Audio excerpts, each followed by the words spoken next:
syukuri adalah rencana penyelenggaraan pemilu dalam arti hari pemungutan suara di dalam negeri yang direncanakan hari Rabu 14 Februari 2024 alhamdulillah dapat terselenggara dengan baik, walaupun saya kira kita juga tahu semua dan sudah kita sampaikan ada juga yang kebetulan pada hari itu hujannya deras dan kemudian kena genangan air yang kemudian kita lakukan pemungutan suara lanjutan, dan juga di beberapa tempat juga ada hal-hal yang menjadikan pemungutan suara mungkin berjalan tidak nyaman. Tentu kami mohon maaf kepada seluruh rakyat Indonesia, pemilih Indonesia yang merasa layanan kami KPU beserta jajaran sampai di tingkat TPS kurang memadai atau kurang layak. Namun demikian kami sudah mencoba berikhtiar sekuat mungkin untuk memberikan layanan yang terbaik dalam kegiatan pemilu 2024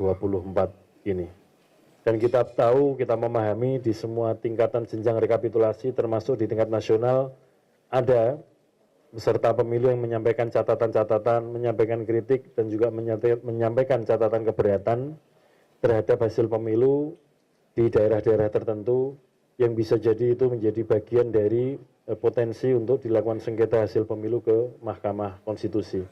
Dengan begitu KPU terhitung sejak tadi penetapan hasil pemilu nasional secara nasional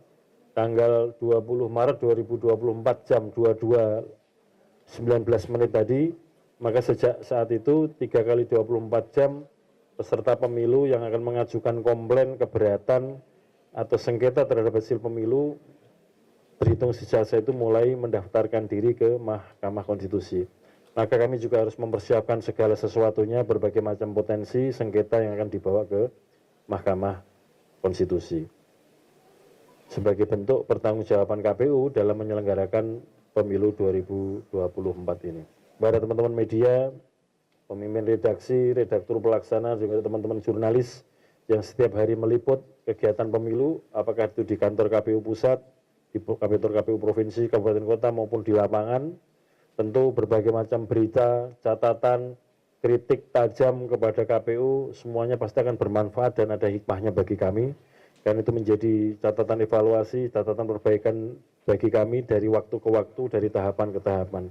Kalau tidak ada laporan, liputan dari teman-teman media juga mungkin ada keterbatasan kami untuk menjangkau situasi apa yang terjadi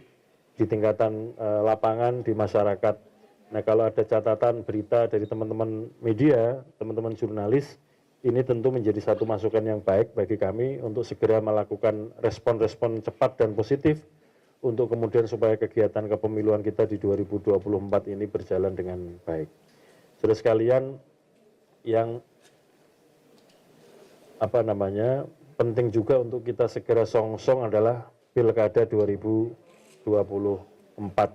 yang rencananya pemungutan suara akan digelar pada hari Rabu tanggal 27 November 2024. Dalam beberapa waktu ke depan, di awal April 2024 ini, bagi warga negara Indonesia yang akan mencalonkan diri sebagai kepala daerah, apakah itu gubernur, bupati, wali kota, melalui jalur perseorangan, itu sudah mulai bisa menyampaikan bukti dukungan untuk pencalonan dalam pilkada baik gubernur maupun bupati wali kota yang di tahun 2024 ini. Sehingga dengan begitu kami di KPU selain menuntaskan kegiatan-kegiatan tahapan pemilu 2024 juga mulai memasuki tahapan pilkada 2024.